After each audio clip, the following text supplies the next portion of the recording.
Today I'm demonstrating how we have transferred the bee swarm into their new hive boxes. As a first step, I cleaned up all the my old beehive boxes. I used to have hives before, and I setting up 10 frame boxes.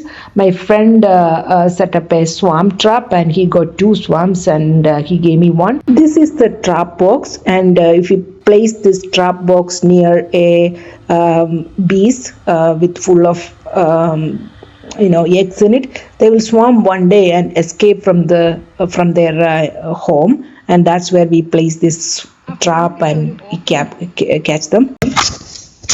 Yeah, we carefully open the trap boxes and then try to move the frames one by one into the new hive. That's what we are doing. My husband is helping me to pull all of that together.